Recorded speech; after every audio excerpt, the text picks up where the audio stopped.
घर बार छोड़ दे कमंडल लेकर निकल जाएं, ऐसा तो संभव नहीं है। फिर कैसे सन्यासी बनना है? संसार की माया का त्याग कर दे और पूरा पूरा अपना मन जो है वो भगवान के चरणों में लगा दे, तो आपकी सन्यास की व्यवस्था भी घर में रहकर ही पूरी हो जाएगी। तो राजा दशरथ ने यही सोचा, अब चौथापन आ गया है, बेटे को राजगद्दी दे दूं, और योजना बनाई। वशिष्ठ जी महाराज को बुलवाया, मुहूर्त निकलवाया और घोषणा करवा दी कि कल मेरे पुत्र श्री राम का राज्याभिषेक होगा। और जैसे ही पता चला कि राज्याभिषेक होगा, सबसे ज्यादा पूरे अवध में कोई प्रसन्न हुआ तो कौन हुआ बताइए? सबसे ज्यादा भगवान प्रभु श्री राम के राज्याभिषेक की बात को सुनकर सबसे ज्यादा प्रसन्न होने वाले कैकेयी, सबसे ज्यादा प्रसन्न हुई कैकेयी।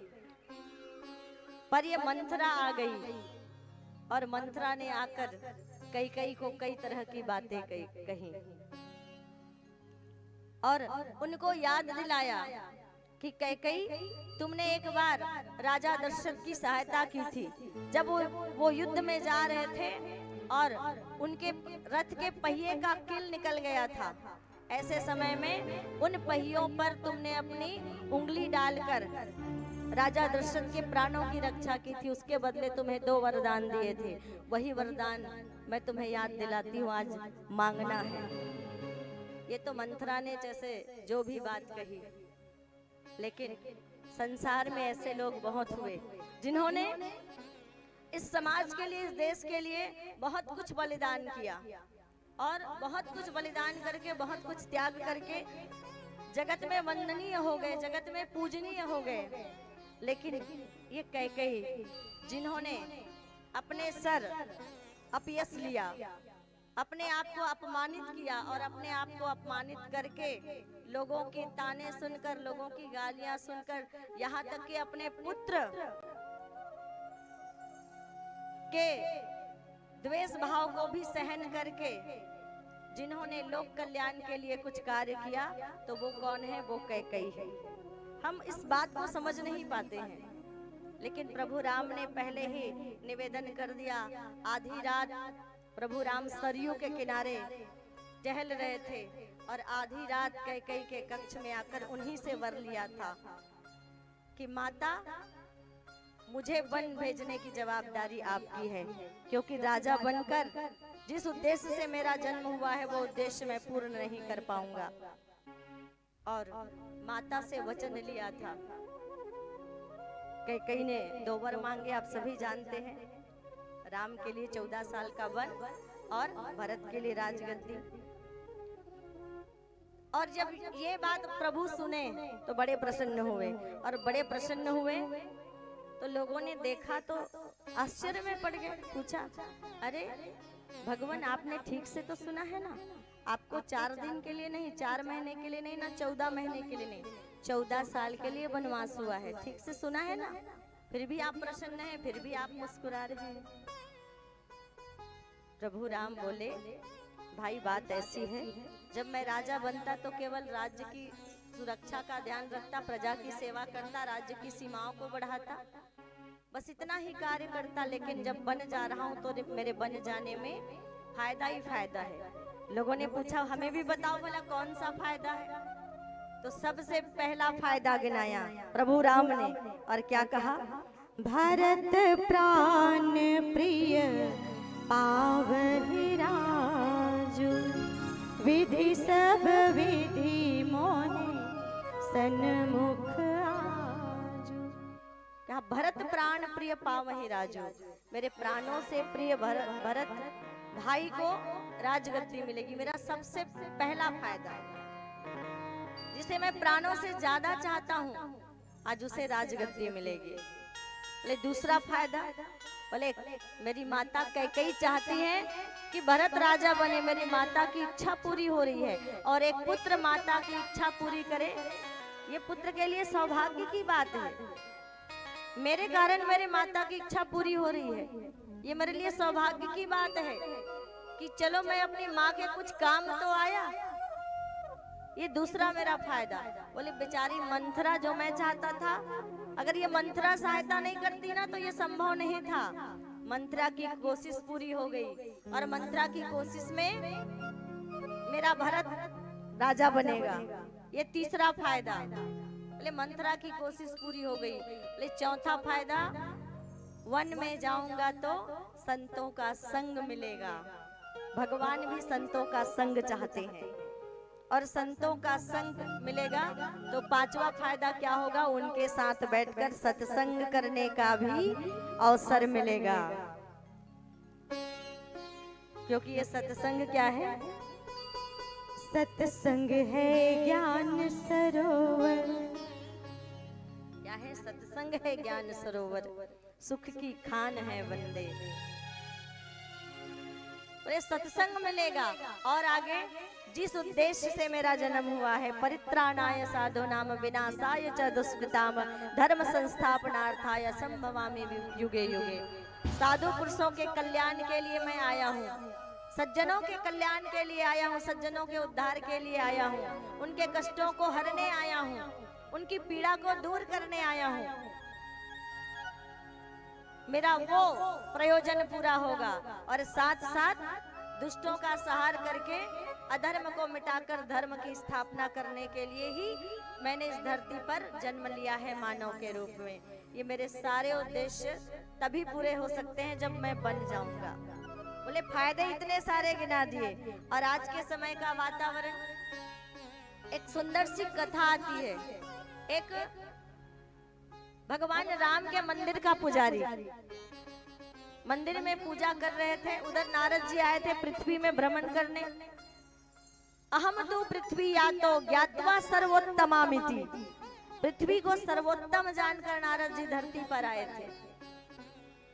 देखा तो सबसे पहले भगवान राम के मंदिर के नीचे ही आए, साधु का वेश बना लिया, मंदिर में प्रवेश किया।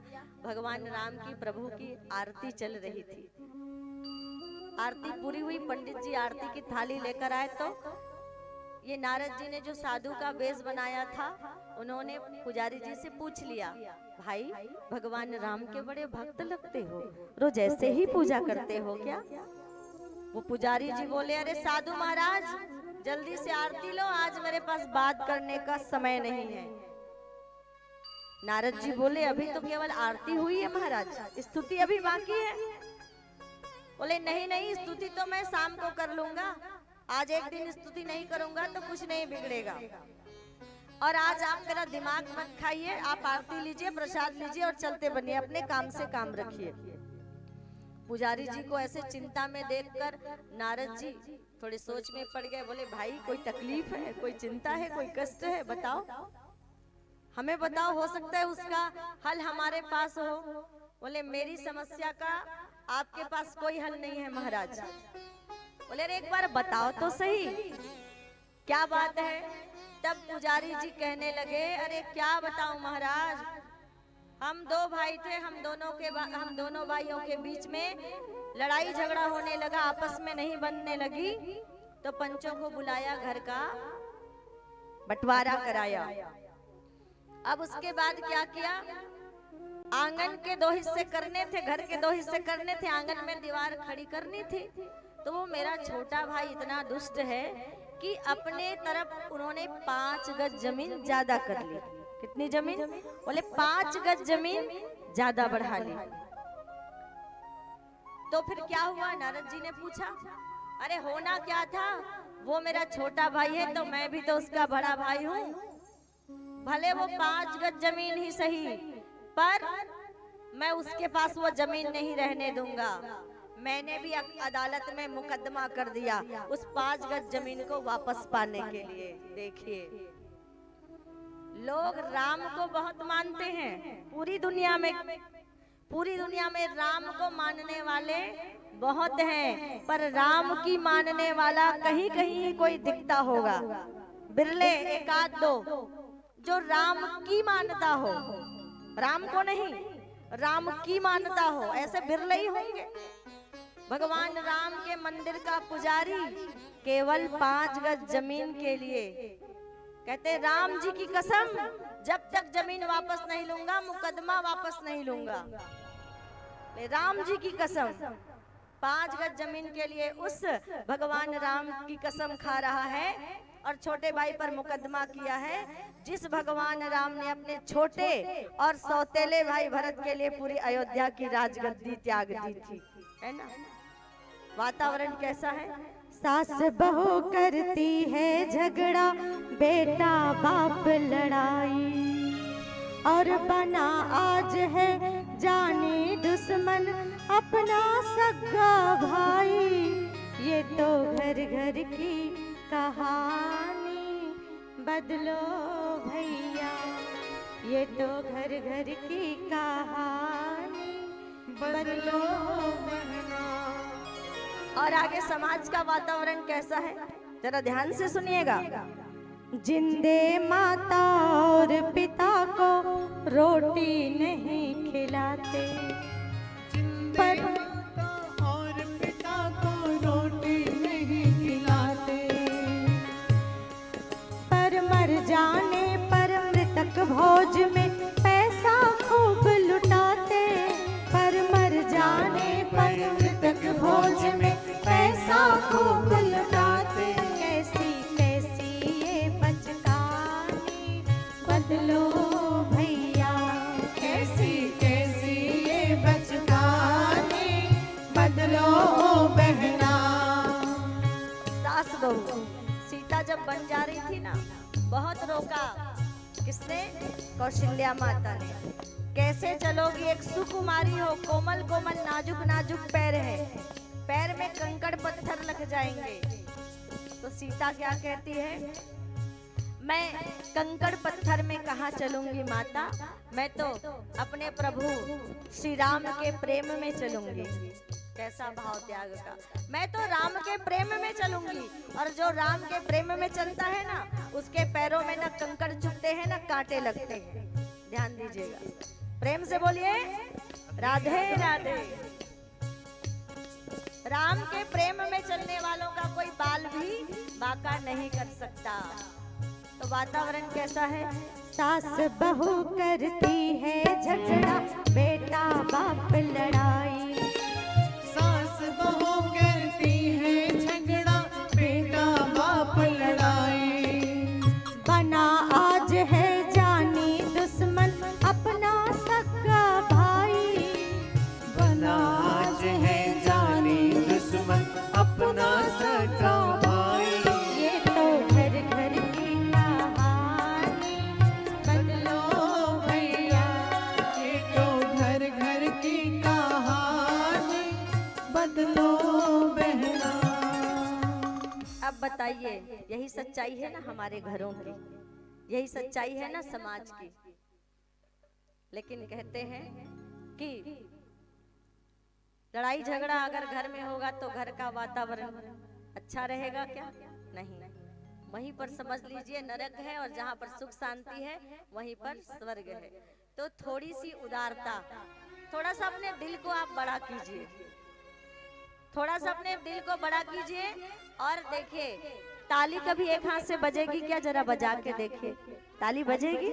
नहीं, ताली एक हाथ से कभी नहीं बजती, ताली दोनों हाथों को मिलाने से ही बजती है। तो एक पक्ष घर का क्या है? एक पक्ष बहू है तो दूसरा पक्ष सास है कि नहीं है? और दोनों जब मिलकर चलेंगे तो घर में ऐसी स्थिति नहीं बनेगी। थोड़ी उदारता सासू माताओं को दिखानी पड़ेगी।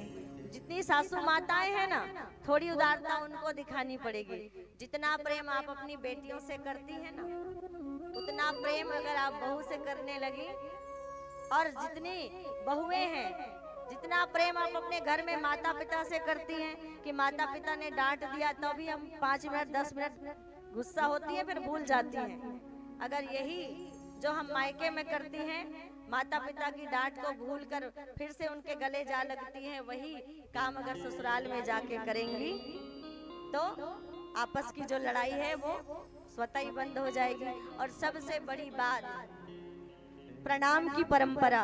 घर में जितने छोटे हैं ना, उन सबको बड़ों का प्रणाम करने की परंपरा जो पहले चलती थी कि प्रातः काल उठी के रघुनाथा, मात पिता गुरुवर नावही माथा, वो परंपरा हमें फिर से घर में चलानी चाहिए। और जितनी बहुएं हैं, अगर रोज दीपक जलाकर सासू माताओं का प्रणाम करेंगी तो क्या होगा? होगा क्या? बड़ा फायदा होगा। घर के झगड़े मिट जाएंगे। तुम्हार मन के सासू माता मन अपन सहेली मन से मिली तो कही, भले मोर बहू थोड़ा लड़थे तो लड़थे, पर बिचारी सवेरे शाम पांव परे बरनी भुलाया, आधा गुस्सा तो इसने होकर सिरा जाए, समाप्त हो जाई ना। मन की आधी कड़वाहट वहीं पर समाप्त हो जाएगी। एक बार दुर्योधन के वचनों से आहत होकर भीष्म पितामह ने प्रतिज्ञा ले ली कि आज कुरुक्षेत्र में मैं सभी पांडवों का वध कर दूंगा। एक रात्रि उन्होंने ऐसा संकल्प ले लिया, जब दुर्योधन ने उन्हें बुरे वचन कहे, उन्हें कड़वे वचन कहे, बहुत आहत हो गए पितामह, तो उन्होंने ऐसा संकल्प ले लिया। तब भगवान, जिनके साथ भगवान होते हैं ना, उनका कोई बाल भी बांका नहीं कर सकता। और दुर्योधन से कहा कि दुर्योधन, आज तुम अपनी पत्नी को भेजना, उन्हें मैं सौभाग्यवती होने का आशीर्वाद दूंगा, और मेरे वचन कभी कटते नहीं है, वो ब्रह्मास्त्र की तरह है, इसलिए भेजना अपनी पत्नी को, आज उन्हें सौभाग्यवती का वरदान मिलेगा। इधर ये बात भगवान कृष्ण को पता चल गई। इससे पहले कि दुर्योधन की पत्नी आती पितामह के पास, घूंघट उठाया द्रौपदी को और भेज दिया, कहा जाओ तुम पितामह को प्रणाम करके आओ। अंधेरी रात में द्रौपदी गई, पितामह को प्रणाम किया, पितामह के मुंह से बरबस आशीर्वाद निकल गया, सौभाग्यवती भव। तब द्रौपदी ने जब घूंघट उठाया तो देखा, ये तो द्रौपदी है, ये तो पांडवों की पत्नी है।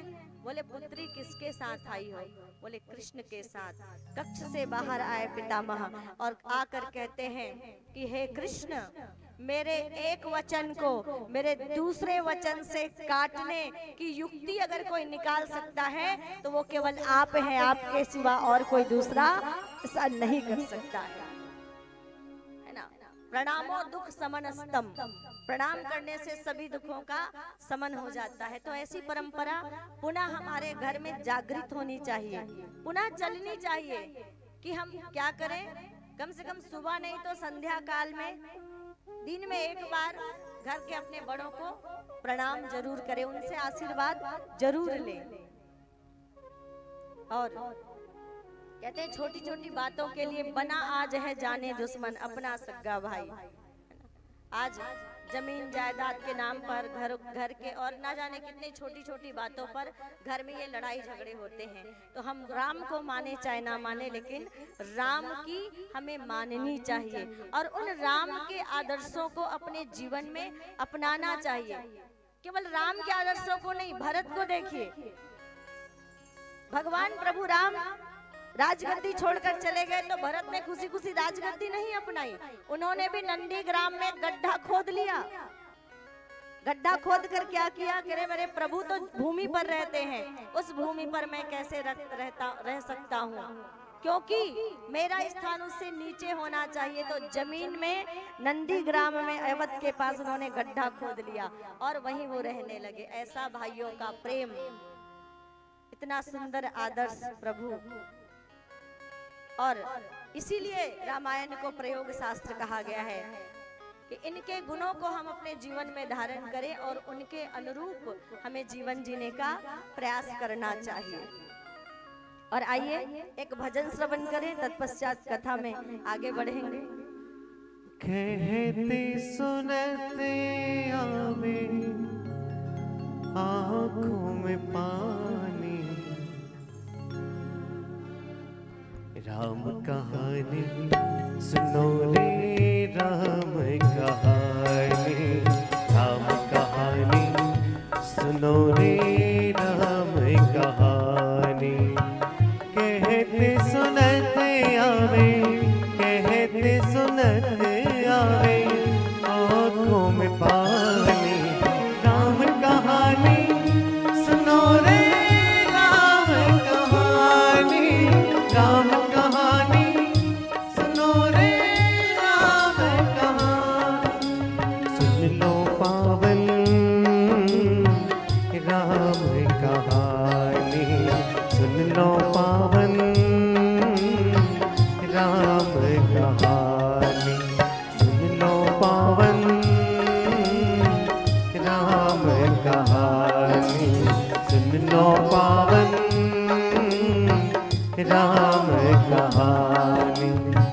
सदियों से कण कण में गाए राम की कथा सुहानी।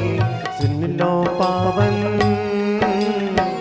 राम कहानी, सुन लो पावन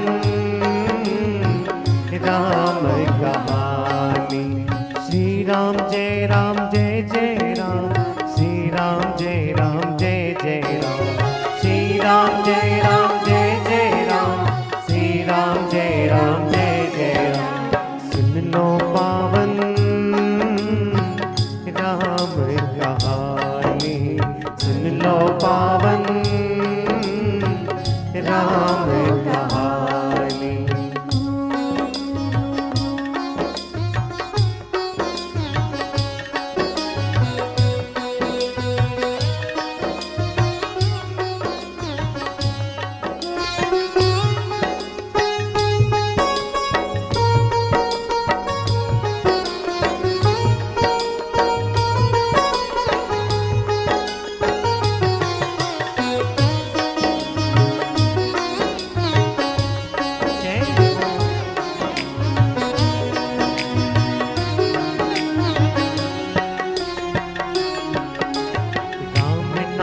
पारस पत्थर है, हम हैं लोहा भारी। राम नाम पारस पत्थर है, हम हैं लोहा भारी। लोहे को कंचन है करते विष्णु राम अवतारी। लोहे को कंचन है करते विष्णु राम अवतारी। मर्यादा पुरुषोत्तम की लीला की बलिहारी। सियापति श्री रामचंद्र की कथा है ये सुखकारी। छोड़ के चिंता सारे जगत की, छोड़ के चिंता सारे जगत की कथा में मन है लगाने। राम कहानी सुनो रे राम कहानी, राम कहानी सुनो रे राम कहानी। कहते सुनते आवे, कहते सुनते आवे आँखों में पानी। राम कहानी सुनो रे राम कहानी, राम कहानी सुनो रे राम कहानी। श्री राम जय जय राम, श्री राम जय जय राम, श्री राम जय जय राम, श्री राम जय जय राम। ओ सुन लो पावन राम कहानी, सुन लो पावन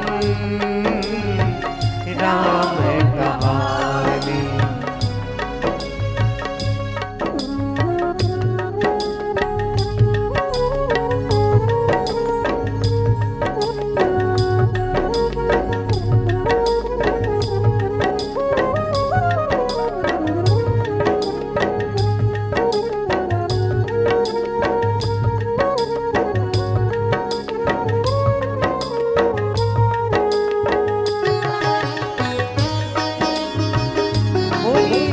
रामचंद्र की जय हो।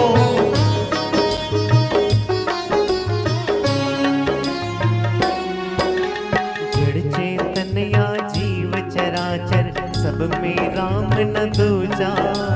जड़ चेतन या जीव चराचर सब में राम न दूजा। सब देवों को छोड़ करे हम बस एक राम की पूजा। सब देवों को छोड़ करे हम बस एक राम की पूजा।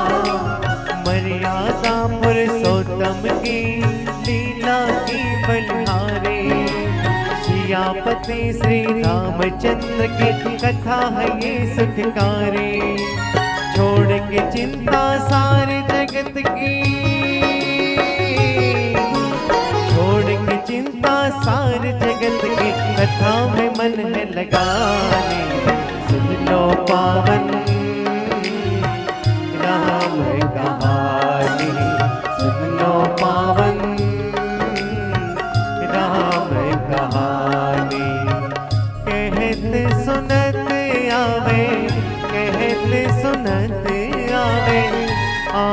आँखों में पानी। सुन लो पावन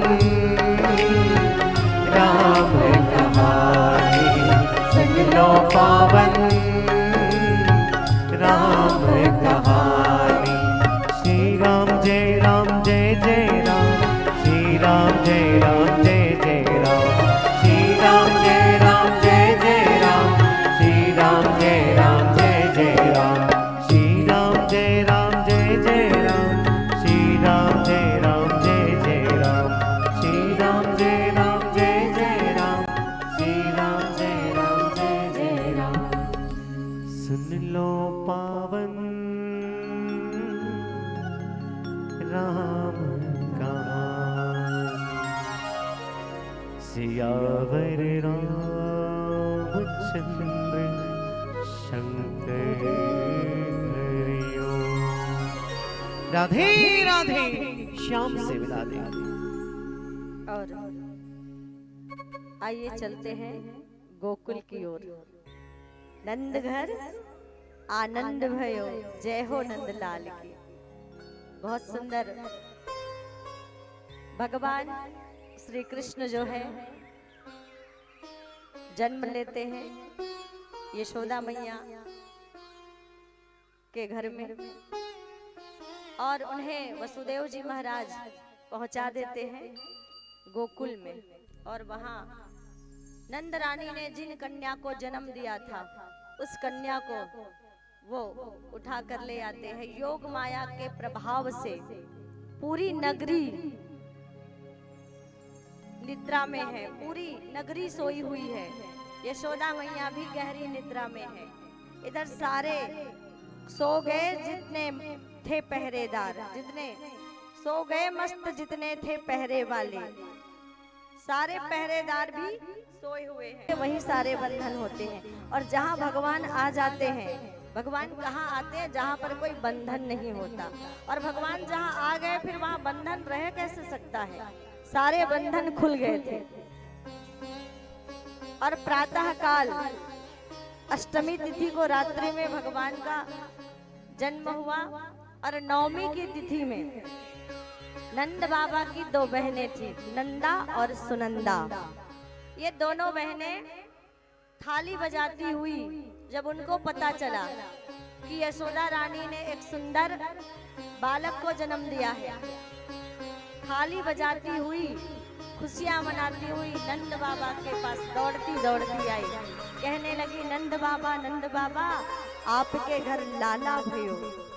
तो नंद बाबा बड़े प्रसन्न हुए, लेकिन सीधे लाला का दर्शन करने नहीं गए। पहले स्नान किया, स्नान करने के बाद खूब श्रृंगार किया।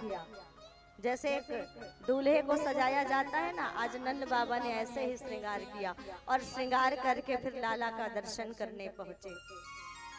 सांडिल्य मुनि भी 108 ब्राह्मणों को लेकर आए, जात कर्म संस्कार किया, लाला का दर्शन किया और दर्शन करके चले गए। अब ये बात ब्रज की पूरी नगरी में फैल गई कि नंद रानी को लाला भयो। और ये कौन है? ये कोई साधारण नहीं है, ये आनंद कंद भगवान है। और ये आनंद कंद भगवान प्रगटे हैं आज ब्रज की धरती पर। तो ब्रज के कण कण में आनंद समा गया है। चारों तरफ लोगों के हृदय में अपने आप ही खुशियां उमड़ रही है। लोगों का हृदय अपने आप आनंदित होता हुआ चला जा रहा है और किसी के पैर जमीन पर नहीं पड़ रहे हैं। ये बात सुनकर कि नंद बाबा के घर लाला भयो। सारी जो गोपियां थी ब्रज की, वो सजने धजने लगी लाला के दर्शन के लिए। और ये गोपी कितनी बड़ी और कितनी छोटी? बोले 5 साल से लेकर 95 साल तक की गोपियां थी। अब ये 95 साल की गोपी श्रृंगार करने लगी लाला के दर्शन के लिए जाने के लिए। तो श्रृंगार कैसे किया? जो आंखों में लगाने वाला काजल था उसको होठों पे लगा लिया, और होठों में जो लगाने वाली लाली थी उसको आंखों में लगा लिया। चश्मा तो था नहीं, आंख कमजोर पड़ गई थी 95 साल में। और खुशी इतनी थी, आनंद इतना था कि सारे काम उल्टे पुल्टे हो रहे थे, है ना। जब खुशियां ज्यादा होती है ना तो जमी पर कदम नहीं पड़ते हैं। ऐसे ही आज ब्रज के लोगों का हाल हो गया है, किसी के कदम जमी पर नहीं ठहर रहे हैं। तो ऐसा श्रृंगार किया और ऐसे श्रृंगार करके आ गई गोपी। और ये बात ये खबर इतनी जोर से फैली कि खबर बरसाने पहुंच गई। और बरसाने में रहती कौन है? कौन रहती है? मीठे रस से भरी महारानी लागे, राधा रानी लागे। कौन रहती है बरसाने में? राधा। बृषभान जी के यहाँ खबर पहुंच गई, राधा रानी की जी के यहाँ खबर पहुंच गई कि नंद घर लाला भयो। तो बृषभान जी भी टीका लेकर आ गए, खुशियां और दुगनी हो गई। और उत्सव चल रहा है नंद बाबा के घर में। उत्सव थमा नहीं है, उत्सव चल रहा है। चारों तरफ लोग कह रहे हैं नंद घर आनंद भयो, जय हो नंद लाल की। और हाथी घोड़ा पाल की जय कन्हैया लाल की। अब ये तो बात चल रही है उत्सव की, उत्सव हो रही है, गोपियां दर्शन करने आ रही हैं, झुंड की झुंड ब्रज की सारी। इधर जिस कन्या को वसुदेव जी महाराज लेकर गए थे, वो कन्या को लेकर जब कारागार में वापस पहुंचे तो फिर से सारे बंधन बंध गए, सारी हथकड़ियां बन गई, ताले स्वतः लग गए, पहरेदार सारे उठ गए। उस कन्या के रोने की आवाज सुनाई दी पहरेदारों को। पहरेदार ने कंस महाराज को सूचना दी, देवकी ने 8वीं बार एक कन्या को जन्म दिया है। कन्या को लेकर आए कंस के पास वसुदेव जी महाराज अपने वचन के हिसाब से, और उस कन्या को मारने के लिए जैसे ही शिला पर पटकना चाहा, क्योंकि अब तक 6 देवकी के पुत्रों को वो शिला पर पटककर मार चुके थे, उनकी हत्या कर चुके थे। 7वां उनको नहीं मारा था कंस ने, क्योंकि 7वां गर्भ तो कंस को लगा कि गर्भपात हो गया, लेकिन योग माया ने उस 7वें गर्भ को देवकी के रोहिणी मैया, जो वसुदेव जी महाराज की बड़ी पत्नी थी, उनके गर्भ में स्थापित कर दिया था। उनका भी जन्म पहले हो चुका है, भगवान कृष्ण से पहले। अब कन्या को जैसे ही शिला पर पटका, कन्या आसमान की तरफ उड़ गई और अपना एक दिव्य रूप बनाया और कहने लगी कि अरे कंस, तेरा काल तो ब्रज में जन्म ले चुका है। ये नहीं कहा कि नंद बाबा के घर में है, 84 कोस का ब्रजमंडल है, क्या कहा तेरा काल ब्रज में जन्म ले चुका है। जब ये बात सुनी तो कंस डर के मारे कांपने लगे, थरथराने लगे। मैंने तो सारी युक्ति अपनाई थी अपने काल को मारने की, काल को मिटा देने की, लेकिन ये कैसे संभव हो गया। मैंने तो सबको मारा, देवकी के जितने पुत्र थे सबकी हत्या मैंने की, पर ये कैसे संभव है कि मेरा काल बच सकता है। अब आपातकालीन सभा बुलाई कंस ने, और सभा में कौन आए? सक्तासुर, त्रिनाव्रत, वत्सासुर, धेनुकासुर, चाणूर, मुष्टिक, बड़े बड़े राक्षसों को, पूतना भी आई, बड़े बड़े राक्षसों की सभा बुलाई। और सभा में क्या कहा गया कि आज से लेकर, कल रात्रि से लेकर अब तक आगे जितने बच्चों ने ब्रज में जन्म लिया, पहले आपको पता है मेरे पास मायावी शक्ति है, और उस मायावी शक्ति से मैं एक सुंदर रूप बना लूंगी, और अगर फिर भी पहचाने जाने का डर रहेगा तो घूंघट ओढ़ लूंगी और थोड़ा सा मेकअप कर लूंगी, तो पता और नहीं चलेगा। मैं जाऊंगी नंद बाबा के घर। यहाँ पर 7 दिन हो गया है, ब्रज के लोगों का आना जाना लगा हुआ है नंद बाबा के घर में। एक बार जो कोई आ जाता और लाला का दर्शन कर लेता, फिर वो वापस जाने का नाम ही नहीं लेता। इतने सुंदर कन्हैया, सूरत तेरी बड़ी है प्यारी, अखियां है नूरानी, और नजर उतारूं तेरी कान्हा, जाऊं मैं बलिहारी। इतनी प्यारी सूरत है कि एक बार कोई आ गया ना तो सुबह से शाम बस वही कन्हैया को निहारते निहारते उनका दिल निकल जाता, घर वापस जाना भूल जाते लोग। और भीड़ लगी हुई है, ऐसे में पूतना जो है बढ़िया मेकअप चढ़ा के भेष बदल के आती है।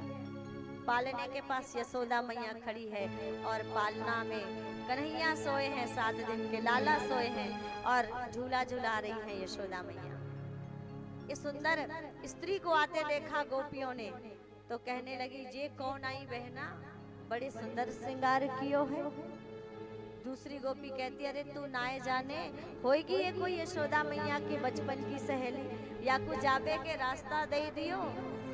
अगर ये नाराज हो गई और कहीं शिकायत लगा दी यशोदा मैया से तो नाराज हो जाएंगी यशोदा मैया, तो हमको तो घर से ही भगा देंगे। और हम जाना नहीं चाहती लाला को छोड़कर, क्योंकि ये लाला ऐसे ही है जो बरबस सबको अपनी ओर खींच रहे हैं। और भगवान का जन्म भी तो इसीलिए हुआ है कि वो सुंदर सुंदर मनोहारी लीलाएं करे और मनोहारी लीलाएं करके भक्तों को अपनी तरफ आकर्षित करे, ताकि उनका मन संसार से हट जाए और उनकी तरफ लग जाए। ये चाहते भी हैं भगवान। अब रास्ता दे दिया, पूतना चली गई पालने के पास। यशोदा मैया बड़े सुंदर भाव से कहती हैं, आओ बहना कहाँ से आई हो। तो ये पूतना भी कहती है, आपके घर लाला भयो, यह बात सुनकर मैं भी लाला के दर्शन को आई हूँ, पूतना कह रही है। तो यशोदा मैया कहती है, हाँ हाँ बहना, जरूर लाला का दर्शन करो और याकू या आशीर्वाद दियो कि मेरे लाला चिरंजीवी होए। याकू या आशीर्वाद करो। और कहने लगी, अरे बहना जरा देखना मेरे लाला को, मैं अभी आती हूँ रसोई से। और बहुत सुंदर भाव है, सारी गोपियां भी वहीं आकर खड़ी हो गई। झूला, अच्छा कितने लोग कन्हैया को झूला झूलाना चाहते हैं। देखिए भाव, भाव की ही प्रधानता है। अब असल के परमात्मा तो हमारे सामने आ नहीं सकते, लेकिन कहते हैं कि भाव से बढ़कर कुछ भी नहीं है। आप मन में जैसी भावना करेंगे, आपको उन सभी भावों का मन में जैसे आप विचार करेंगे, आपके सभी विचारणाओं का फल भगवान आपको जरूर देंगे। तो केवल भाव से आइए हम भी थोड़ा सा कन्हैया को झूला झूलाने का सौभाग्य और पुण्य प्राप्त कर लें। सुंदर झूला है, और झूला कैसा है? चांदी की डोरी है, सोने का पलना, झूला झूलाओ तो है हो मेरो दलना। चांदी की डोरी है, सोने का पलना, झूला झूलाओ तो है हो मेरे दलना। चांदी की डोरी, सोने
श्याम से मिला है। और सारी गोपियां यशोदा मैया झूला झूला रही थी, पूतना आई। यशोदा मैया ने कहा, अरे बहना जरा देखना, ध्यान रखना, अभी आती हूँ मैं।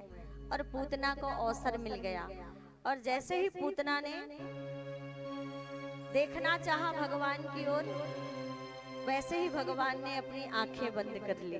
तो अलग अलग संत कहते हैं कि पूतना को देखकर भगवान ने आंखें क्यों बंद की।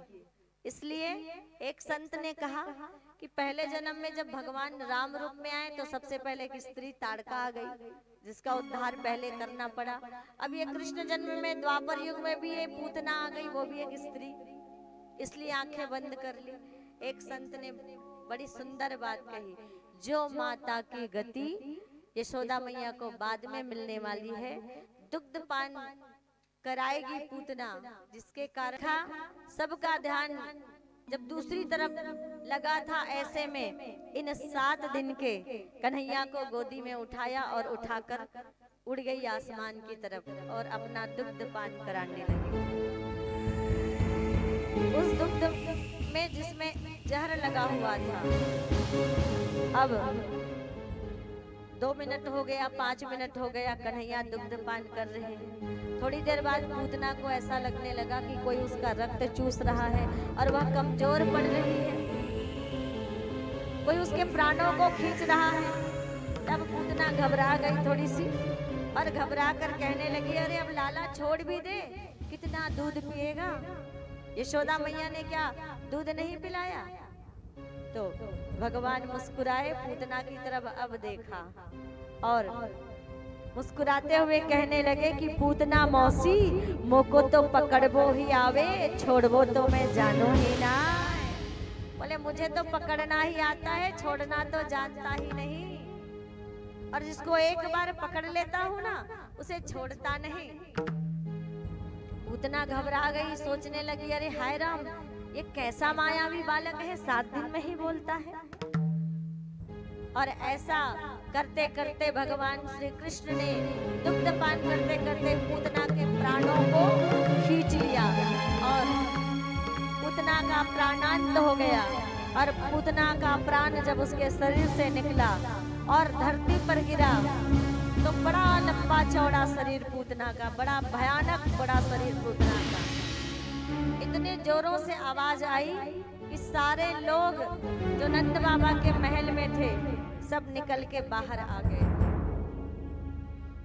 और क्या देखते हैं कि ये पूतना धरती पर मृत पड़ी है और पूतना के वक्ष स्थल पर ये 7 दिन के कन्हैया खेल रहे हैं।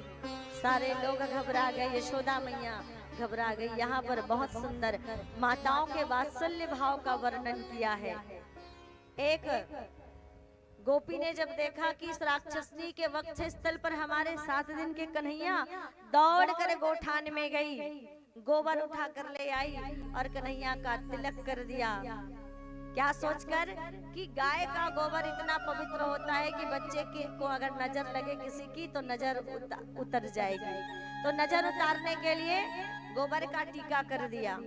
एक गोपी तो सीधे गौठान गई, बाल्टी पकड़ के बाल्टी भर के गौमूत्र भर लिया और सीधे लेकर आई, कन्हैया को नहला दिया गौमूत्र से। ये सब नजर उतारने की प्रक्रिया हो रही है। तो एक गोपी तो सीधे गई गौशाला, गाय को ही पकड़ कर ले आई और गाय को पकड़कर गाय के पूंछ से कन्हैया को झाड़ा देने लगी, उसकी नजर उतारने लगी।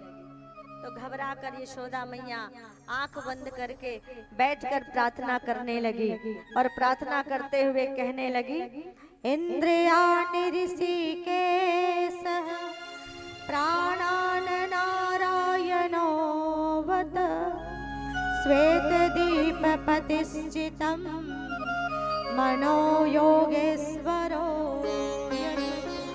इंद्रियाणि ऋषिकेशः, मन ही मन हाथ जोड़कर यशोदा मैया प्रार्थना करती है, हे ऋषिकेश भगवान, मेरे लाला के इंद्रियों की रक्षा आप करना। प्राणान नारायणो वत, हे नारायण मेरे लाला के प्राणों की रक्षा आप करना। और हे श्वेतदीप भगवान मेरे लाला के चित्त की रक्षा आप करना, और हे योगेश्वर मेरे लाला के मन की रक्षा आप करना। क्रीडन्तं पातु गोविन्दः शयनं पातु माधवः। और क्या कहा? क्रीडंतम पातु गोविंद, हे गोविंद खेलते समय मेरे लाला की रक्षा आप करना, और शयनम पातु माधवः शयन करते समय मेरे लाला की रक्षा आप करना।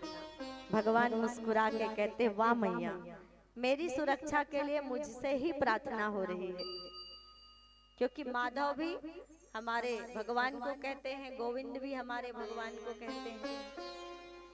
अब ऐसा करते करते 6 महीना हो गया, और जब 6 महीना हो गया तो 6 महीने में सक्टासुर आ गए। और ये सक्टासुर कौन है? हिरण्याक्ष का पुत्र था उत्कच, और उत्कच को लोमस ऋषि ने राक्षस होने का श्राप दिया था, जिसके कारण जो है ये सक्टासुर बनकर आए हैं, और सक्टासुर बनकर छकड़े में प्रवेश कर लिया, और छकड़े में जो दूध दही माखन का जो मटका था उसके अंदर वो चले गए, क्योंकि भगवान कृष्ण को माखन दूध दही अति पसंद है, और वो माखन निकाल के खाते। उन्होंने सोचा कि जब भगवान माखन निकालने आएंगे तो इसी बहाने मैं उनको मार डालूंगा, ये सोचकर सोचा तो अच्छा सक्टासुर ने, लेकिन भगवान ने सक्टासुर का भी 6 महीने में उद्धार कर दिया। अब 6 महीना बीता, भोले बाबा को याद सताने लगी अपने भगवान की। अगर राम के ईश्वर शिव हैं तो शिव जी के ईश्वर राम जी हैं। दोनों एक दूसरे को अपना आराध्य मानते हैं। अब इच्छा हुई भोले बाबा को दर्शन की कि जाकर देख तो आऊं, मैं दर्शन तो करके आऊं। अब दर्शन की जब इच्छा हुई तो भोले बाबा ने बढ़िया ज्योतिषाचार्य का भेष बनाया, और ज्योतिषाचार्य का भेष बनाकर आ गए अलख निरंजन करते नंद रानी के महल के पास, और अपना चिमटा बजाया। तो नंद रानी ने जब आवाज सुनी तो घर से भिक्षा लेकर आई, सोचा कि कोई भिखारी आए होंगे भिक्षा लेने।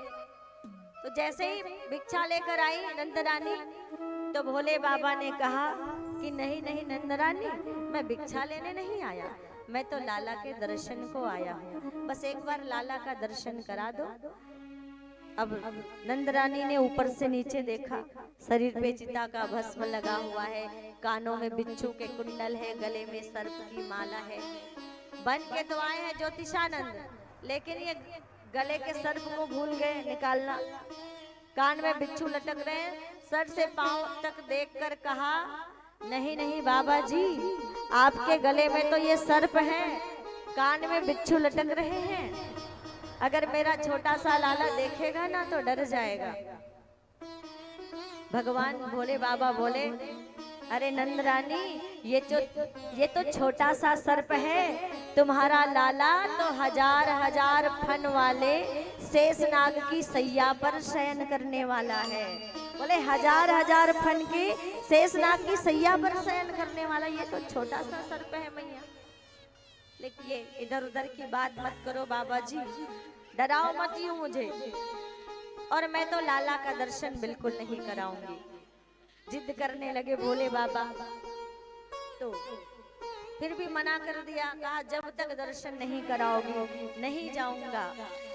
तो यशोदा मैया कहती है, अरे बाबा जी बैठो शौक से, कौन मना करते हैं, हमारे घर पर तो 15 द्वार हैं, इस द्वार पर बैठोगे तो दूसरा द्वार खुलवा लेंगे, इसलिए शौक से बैठे रहो, पर हम लाला का दर्शन नहीं कराएंगे। मना कर दिया। भोले बाबा निराश होकर गांव के बाहर पीपल के वृक्ष के नीचे समाधि लगाई बैठ गए। और जैसे ही भोले बाबा निकले, लाला ने रोना शुरू कर दिया, और ऐसे रोए कि पूरा गोकुल गांव एकत्रित हो गया। सारी सखियां, सारी गोपियां आ गई।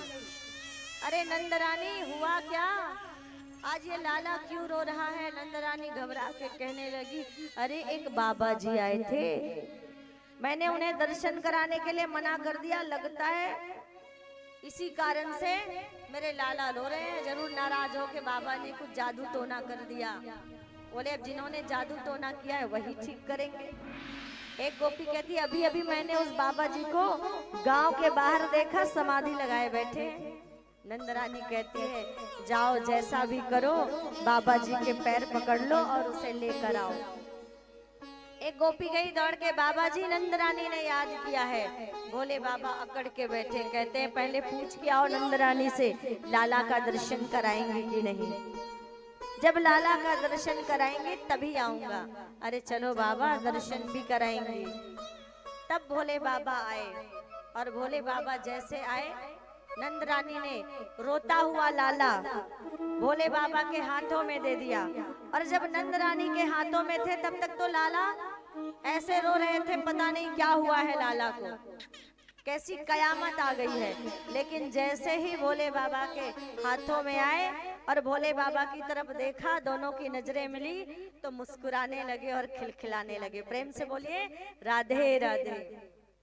नंद रानी ने झट से वापस अपने हाथों में ले लिया, और जैसे ही नंद रानी के हाथों में आया लाला फिर रोने लगा। ऐसा क्रम चलने लगा, कई बार हो गया। नंद रानी की गोदी में आता तो रोने लगता, बाबा जी की गोदी में मुस्कुराने लगता। नंद रानी हाथ जोड़ के कहती हैं बाबा जी या को या आशीर्वाद करो कि ये मेरी भी गोदी में आए तो ऐसे ही मुस्कुराए जैसे ये आपकी गोदी में मुस्कुराता है। तब भोले बाबा ने कहा यूं ही आशीर्वाद नहीं दूंगा। तो कैसे आशीर्वाद दोगे बाबा?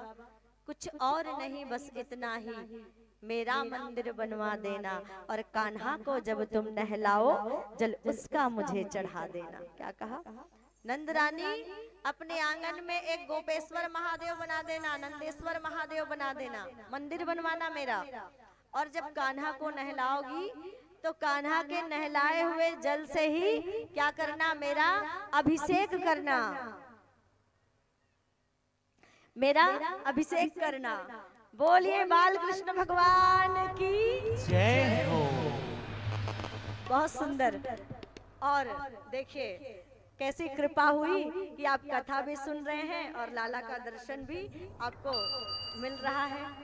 तो ये 6 महीने के जो कन्हैया हैं, इन 6 महीने कन्हैया का दर्शन किया बाबा जी ने और चले गए। अब ऐसा करते करते धीरे धीरे कन्हैया जो है वो साल भर के होने लगे। तो साल भर के होने लगे तो घुटनों के बल चलने लगे, और घुटनों के बल घुटमन घुटमन जब चलने लगे ना, तब एक दिन होता क्या है कि कन्हैया आंगन में बैठकर माखन रोटी खा रहे होते हैं, और ऐसे में काग भुसुंडी जी महाराज पधारते हैं।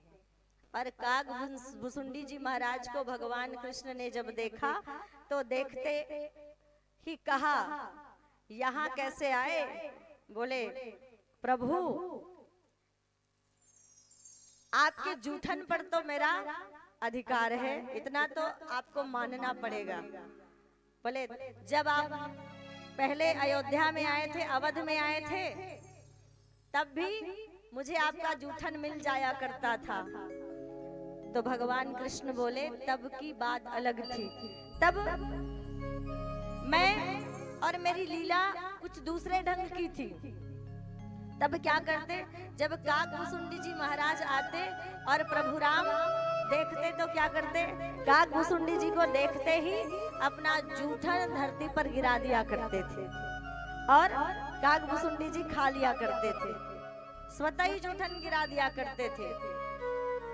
बोले वो समय अलग था काग भुसुंडी जी, अब का समय अलग है। बोले अब का समय कैसे अलग है? बोले अब मैं यहाँ दूसरी प्रकार की लीला कर रहा हूँ। बोले चाहे आप किसी भी प्रकार की लीला करें प्रभु, पर जूठन तो मैं लेकर रहूंगा, वो तो मेरा अधिकार है। बोले कैसे लोगे? यहाँ तो मुझे ही नहीं मिलती, यहाँ तो मुझे ही नहीं मिलती, मुझे ही खाने के लाले पड़े रहते हैं। ग्वालन के कर कौर छुड़ावत, तिनके मुख को ग्रास तोड़ के अपने मुख में नावत। बोले ग्वालन के घर जाता हूँ और उन ग्वालनों के हाथों से मुझे रोटी छीननी पड़ती है, माखन चुरानी पड़ती है। अर्थात मुझे अपने खुद के खाने के लिए इस जन्म में चोरी करनी पड़ती है, तो भला मैं आपको कैसे खिला सकता हूँ। बोले ठीक है प्रभु, आपने अपनी लीला बदल दी है तो हम भी अपना अंदाज बदल देंगे। कौन कह रहे हैं? काकभूसुंडी जी। हम भी अपना अंदाज बदल देंगे। उस समय आप जूठन गिरा दिया करते थे, तब हम लेते थे, और इस समय अगर आप नहीं देंगे, आप ग्वालन से छीनेंगे, आप दूसरों से छीनेंगे, तो हम आपके हाथ से छीन लेंगे। और कहते हैं, धूरी भरे अति शोभित श्याम जो, कैसी बनी सिर सुंदर चोटी। सूरदास जी महाराज कितनी सुंदर बात कहते हैं। धूरी भरे अति शोभित श्याम जो, कैसी बनी सिर सुंदर चोटी। खेलत खात फिरे अंगना, पग पैजनी बाजत तेरी कछौटी। खेलत खात फिरे अंगना, पग पैजनी बाजत तेरी कछौटी। कितनी सुंदर बात कही है।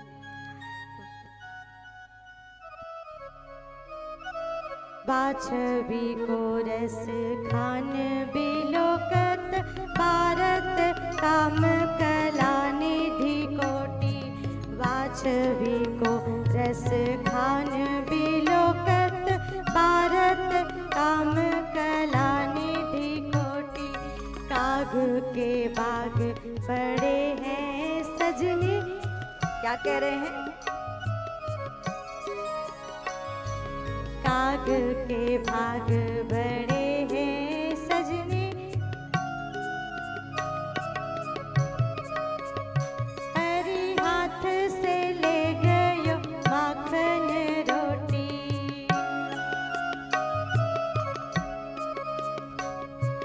काग के भाग कहाँ क्या कहिए,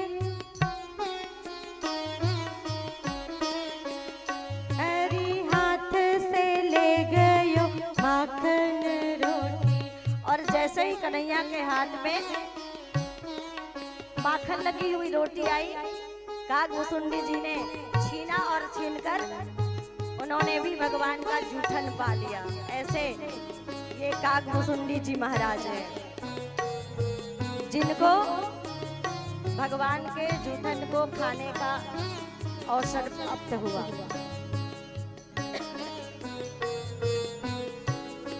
और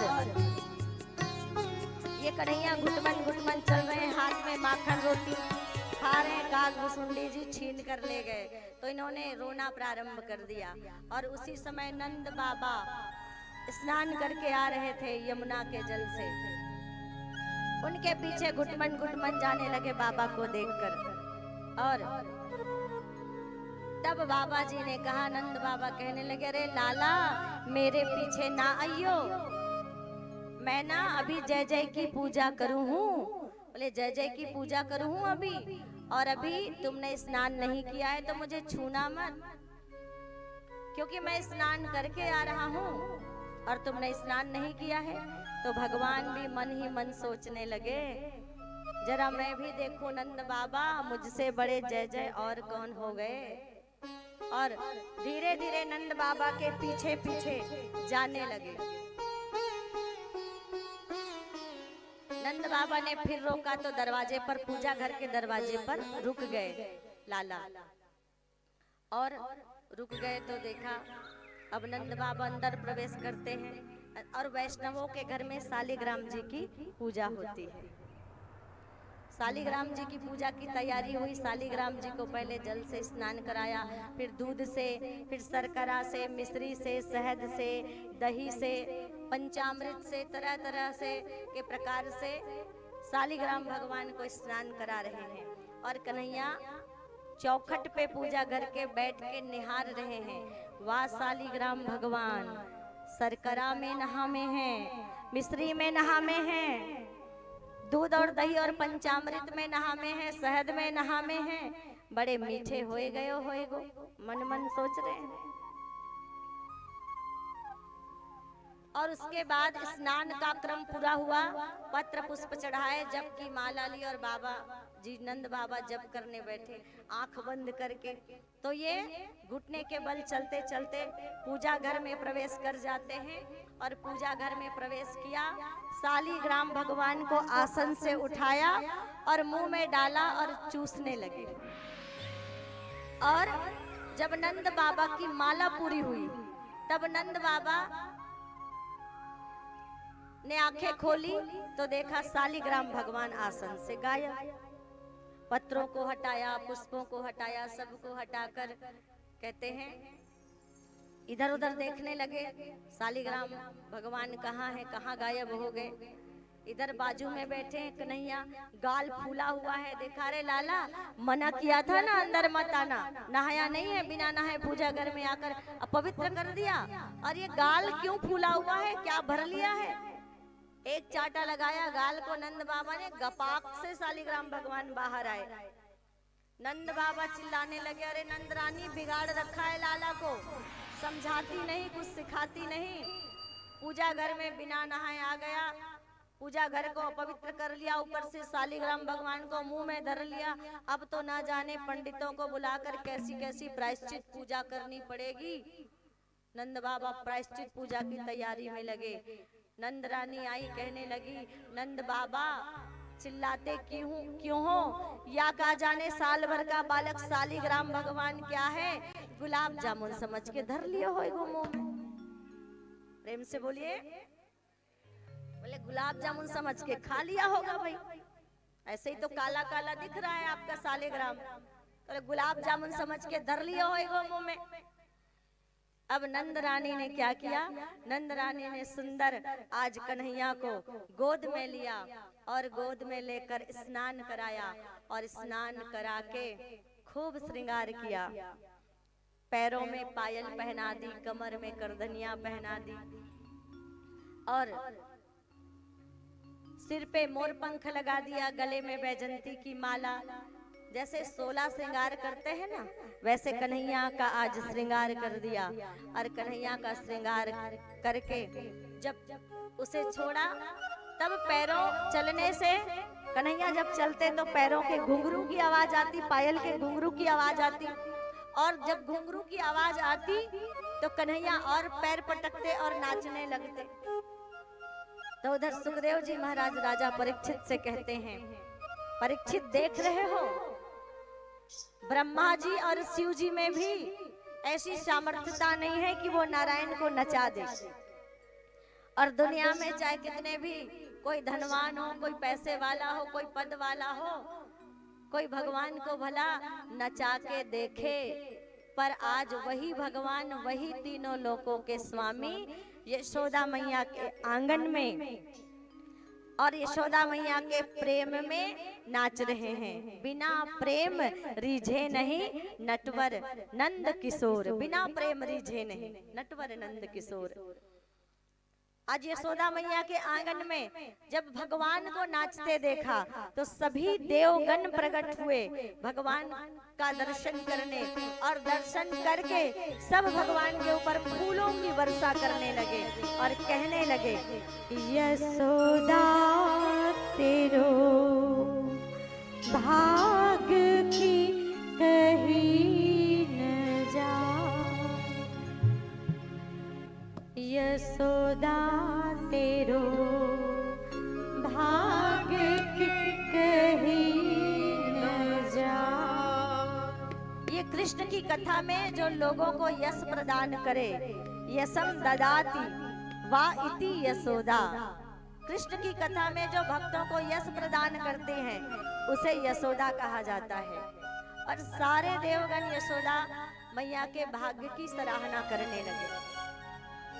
तब इसी समय एक श्रुति रूपा नाम की गोपी आई, और इन्हें श्रुति रूपा नाम की गोपी ने कन्हैया को यशोदा मैया के आंगन में नाचते देखा। दौड़कर सखियों के पास गई, सुनो सखी कौतुकम में कम नंदनिकेतां गणा माया दृष्टम। अरे सुनो सखी, मैंने आज नंद के लाला को उनके आंगन में नाचते देखा है। आज मैंने नंद के लाला को उनके आंगन में नाचते देखा है। अब सारी गोपियों के मन में इच्छा हो गई कि हम भी लाला को नाचते देखे, पर जाए कैसे यशोदा मैया के घर? कोई बहाना तो होना चाहिए ना, कोई बहाना तो मिले यशोदा मैया के घर जाने के लिए। अब सबने बहाना बनाया, सो सभी गोपियां एकत्रित हो गई और आपस में चर्चा करके कहने लगी, अरे गोपियों, आज सबकी सासू माताएं जब मंदिर जाएंगी ना तो उनके पीछे क्या करना, अपने अपने घर की एक एक दो दो मटकियां फोड़ देना। अब सासू माता जब आकर पूछेंगी तो हम कह देंगे कि नंद के छोरे ने मटकियां फोड़ी है, और तब जाएंगे शिकायत के बहाने, उलाहने के बहाने। सबको ये आइडिया अच्छा लगा। सारी गोपियां घर आई, स्नान करके जब सासू माताएं मंदिर गई तो किसी गोपी ने अपने घर की एक मटकी फोड़ी, किसी गोपी ने अपने घर की 2 मटकी फोड़ी, किसी ने 3 और किसी ने तो सारी की सारी मटकियां फोड़ दी घर की। अब मंदिर से सासू माताएं लौट कर आई, घर की मटकियां फूटी हुई देखी, सभी पूछने लगी, अरे बहू रानी क्या हुआ? अभी तो मंदिर गई तो सारे मटके सलामत थे, अब मेरे मंदिर के जाने और आने तक में ऐसा क्या हो गया? बोले क्या बताए सासू माता, जब आप मंदिर गई थी ना तो वो नंद का छोरा आया था और हमसे माखन मिश्री मांगने लगा। हमने कहा लाला जरा ठहर जाओ, हमारी सासू माता आएंगी तो माखन मिश्री देंगी। तो इतने पे वो नाराज हो गया और सारी मटकियां फोड़ के चला गया। सासू माता कहने लगी, अच्छा जरा हम होकर आती है नंद रानी के घर से शिकायत लगा के। अब बहुओं का प्लान बिगड़ने लगा। बोले सासू माता चली जाएंगी तो हमें दर्शन कैसे मिलेगा लाला का? सासू माता चली जाएंगी तो हमें कैसे दर्शन मिलेगा? अब दर्शन उनको मिला नहीं है अभी, अब दर्शन करना चाहती हैं। लेकिन इससे पहले इधर वसुदेव जी महाराज सोच रहे हैं कि अब तक तो मेरे लाला साल भर के हो गए हैं, और मेरे लाला साल भर के हो गए हैं तो कोई उसे लाला कहता है, कोई और उसे कुछ कहता है, अभी तक उनका नामकरण नहीं हुआ है। वसुदेव जी महाराज को ध्यान आया नामकरण का, तो उन्होंने फिर गर्गाचार्य जी जो उनके कुल गुरु थे उनको बुलाया और उनको बुलाकर कहा, गर्गाचार्य जी आप जाइए गोकुल नंद बाबा के घर, और मेरे दोनों पुत्र अब बड़े हो गए हैं, साल भर के हो गए, एक तो 2 साल का हो गया, 1 साल भर का हो गया, अभी तक दोनों का नामकरण नहीं हुआ है। आप जाइए और मेरे पुत्रों का नामकरण कीजिए। नंद बाबा के घर आए गर्गाचार्य जी, और नंद बाबा के घर आए और आकर कहते हैं मंत्रणा की नंद बाबा से। तो नंद बाबा सोचने लगे कि अगर फिर से अगर बड़ा उत्सव कोई करेंगे तो कंस के कोई न कोई राक्षस फिर से आ जाएंगे और नुकसान पहुंचाने का प्रयास करेंगे। तो क्या योजना बनाई कि घर के गोठान में गौशाला में नामकरण का जो पूजन है वो संपन्न होगा, और गौशाला में व्यवस्था बन गई। लेकिन यशोदा मैया और रोहिणी मैया अभी भी विश्वास नहीं कर रही हैं। उनको लग रहा है कि कोई न कोई कंस का राक्षस होगा, ये हमारे गुरु कुल गुरु गर्गाचार्य नहीं हो सकते। अभी भी उनके मन में संशय है। तो क्या किया, बच्चों की अदला बदली कर ली। रोहिणी मैया ने यशोदा मैया के लाला को अपनी गोदी में ले लिया, और यशोदा मैया ने रोहिणी मैया के लाला को गोदी में ले लिया। अब गर्गाचार्य जी ने पूजन संपन्न किया। पूजन संपन्न करने के बाद जो यशोदा मैया की गोदी में है उस लाला को देखा, और उस लाला को देखकर कहा, अयम हि रोहिणी पुत्रो रमयन् सुहृदो गुणे आख्यास्यते राम इति बलाधिक्याद बलम विदु। हे यशोदा मैया, जो आपकी गोदी में लाला बैठा है वो कौन है? अयम ही रोहिणी पुत्रो, यह रोहिणी का पुत्र है। और बलम अधिक्याद, बोले इसके अंदर बल की अधिकता होगी, इसलिए इसका नाम बल रखता हूँ। लेकिन रमयन सुहृदय गुणे, ये सबके मन को रमने वाला होगा, इसलिए इसका नाम राम भी रखता हूँ।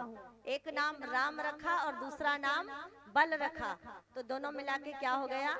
बलराम जी महाराज। नाम रखा रोहिणी के पुत्र का बलराम।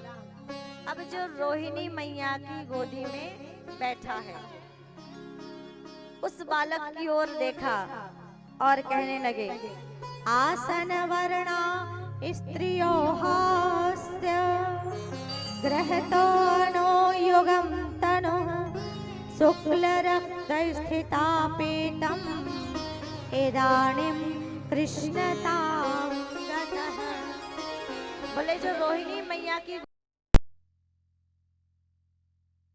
कृष्णताम गता, और कहने लगे, हे मैया, इनके नाम अनेक अनोखा।